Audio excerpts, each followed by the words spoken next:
ఏంటి భోజనం 20 రూపాయల? అబ్బో సంక్రాంతి ఆఫర్లు తెస్తున్నారే ఆంటీ. ఏందయ్యా 20 రూపాయల భోజనం? అవునయ్యా. ముందు లోపలికి రా. భోజనం 20 రూపాయలే, కానీ ఒక షరతు ఉంది. షరత్ ఏంటది? భోజనం 20 రూపాయలే, మెత్తి కుదిరి పెట్టినా పెనాల్టీ 150 రూపాయలు. పెనాల్టీయా? నేను ఎప్పుడేం లేదు. ఎక్కువైతే వదిలిపెడతాం కదా.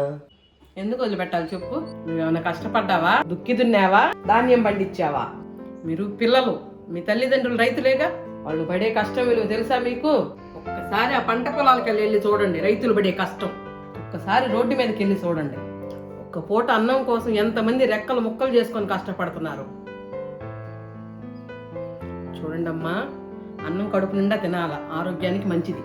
కానీ దాన్ని వృధా చేస్తే ఒక్కొక్క మెతుకు పండించి రైతు కష్టం వృధా అయిపోతుంది. దయచేసి అన్నం వృధా చేయొద్దు. క్షమించండి ఆంటీ, ఇన్నాళ్ళు అన్నం విలువ తెలియక వృధా చేశాను. ఇంక మెదట తెలుసుకుంటాను. అన్నం వృధా చేయకండి. ఒక వస్తువు మన దగ్గర ఉన్నప్పుడు దాని విలువ మనకి తెలియదు. ఆ వస్తువు మన దగ్గర లేనప్పుడే చాలా బాధగా ఉంటుంది. అలాగే ధాన్యం విలువ తెలియక ఈ కాలం పిల్లలు దానిని వృధా చేస్తున్నారు. దానిని వృధా చేస్తే ఆ ధాన్యం పండించిన రైతుల కష్టం కూడా వృధా అయినట్లే. దయచేసి అన్నం వృధా చేయొద్దు. అన్నదాత సుఖీభవ.